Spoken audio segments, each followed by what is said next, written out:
Welcome to Module 5, Leading Remotely During COVID-19. During this module, I want to help you facilitate effective virtual meetings. It is annoying at the best of times when a leader loses control of the meeting, when the meeting goes over time, when everybody's talking off point, when you're letting some people take all the airtime and not hearing from others.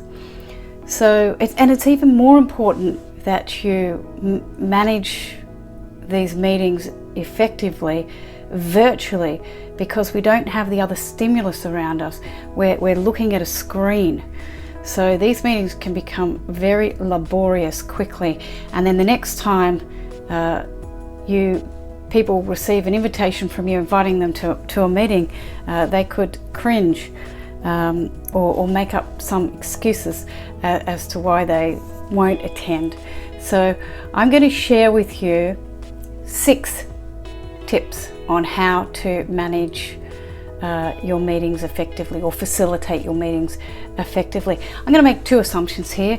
The first assumption is that you know how to use your technology and you're all set up. So let's just, if not, Google it. The second assumption I'm going to make is that you know how to get into your center, so that before you hold any meeting, that you are outside of the busy mind, and that you've connected deeply with yourself, that you are present, and therefore that you are operating at a slower pace. This gives you the presence enough to connect and engage with people that you're having the meeting with, and it will aid with your listening skills, which are critical at any time as a leader.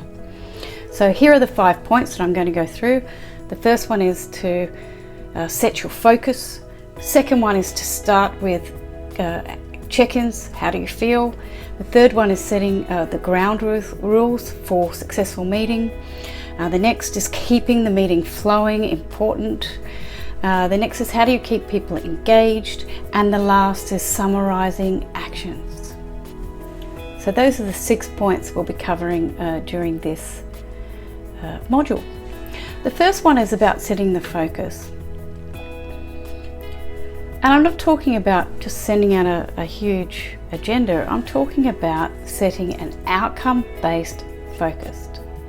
For example, at the end of this meeting, we will have talked about our top 3 clients and how we can effectively manage them remotely. Yes, that is the focus. And you can also measure that focus.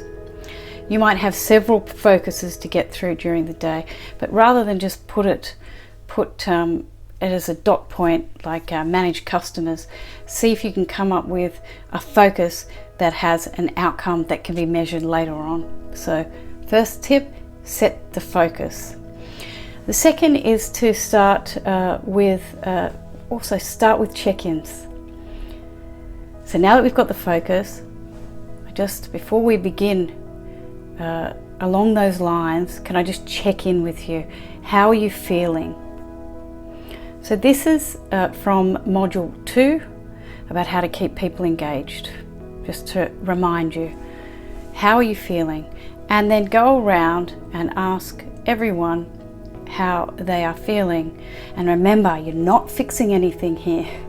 So if they're not feeling happy, or they're feeling a bit frustrated, just acknowledge it and say, I hear you that you're feeling frustrated. And just hold the space, and do that with your entire team.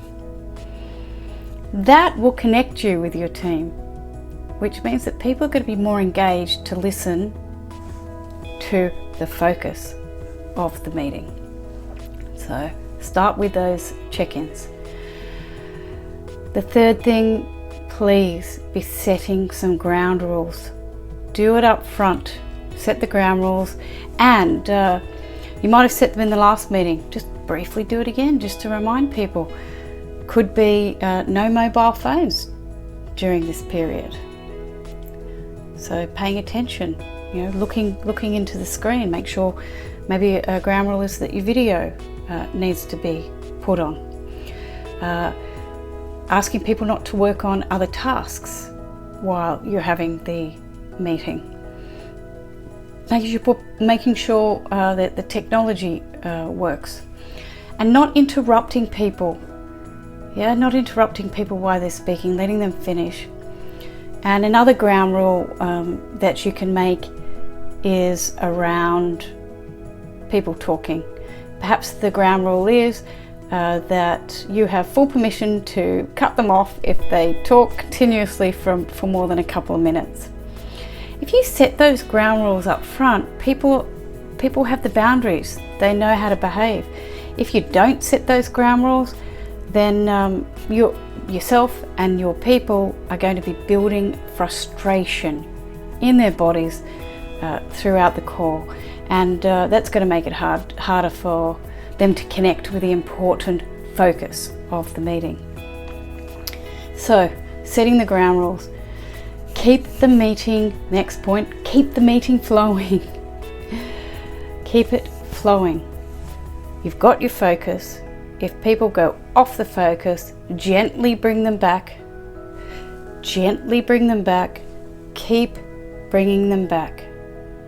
If it's an important point but not relevant to the focus, write it down and tell them you'll get back to it later. But it's very important that you finish with this focus first before moving on to the next. There are people, you might even be one of these people who can, come up with all sorts of ideas and they don't mean to, but they take the meeting off track in another direction. And you can see people's eyes rolling. Now that is your job. Your job is to keep the focus. Your job as a leader is to interrupt people when they're speaking, even if it feels like you're being a bit rude. Interrupt and say, no, we're not on that point. Let's finish this point. And on that note, if you notice that some of your quieter members aren't speaking, ask them to speak. So you can say, Josie, I've noticed you haven't said anything on this point. What are your thoughts? And then take a breath. Because if you're asking someone for their thoughts, especially someone who has a preference for introversion, then they need a few moments to go inside, to have a talk to themselves before they answer you. But please do include everybody in these remote meetings. It's critical. It's not just about keeping them engaged, it's about getting their point of view. And again, if there's people who are talking too much, politely interrupt them, but always interrupt them.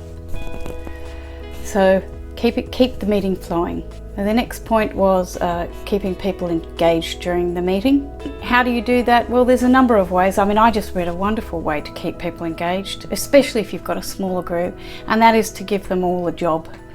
So, one person might be making some meeting notes, another person might be jotting down the questions, somebody else might be responsible for slide transitions, and so on and so on. So, and you can rotate those roles.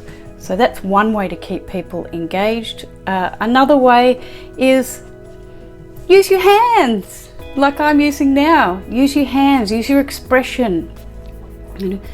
Look into the camera and look at people. Don't be looking at yourself, looking into the camera. And you can keep people engaged with your presence. And of course, another way to keep people engaged is to ask them questions. Ask them a good question about the topic that you have just talked about. There are unfortunately some leaders out there who hold meetings just to hear themselves talk. Don't be one of those leaders. It's ineffective, boring, you're not engaging hearts and minds. And worse still, you're not getting the ideas out of the talented people that work for you. So ask questions. The last tip that I can give you is to summarize actions. We have all been to a meeting where we may have came up with some wonderful things, but there was no summary of actions at the end. There was no person allocated to be responsible for those actions, and there was no time frame for when those actions were to be completed. So at the end of every virtual meeting, make it a habit, make it a practice of summarizing the actions, who is going to be responsible for completing that action, and what date do they need to get back to the team. This is a great time for you to be practicing your facilitation skills, and if you can master it virtually, then when you get out of this sort of bubble we're living in, then you can master it in a face-to-face meeting as well. So just to summarize those key points, after of course connecting with your center, is set the focus, number 1. Number 2, start with the check-ins. Number 3, set the ground rules. Number 4, keep the meeting flowing, even if that means, interrupting people. Number 5, keep people engaged by giving them some jobs to do and animating yourself. And number 6, summarize your actions at the end. If you can do these things, then people won't cringe when they see a meeting invitation from you.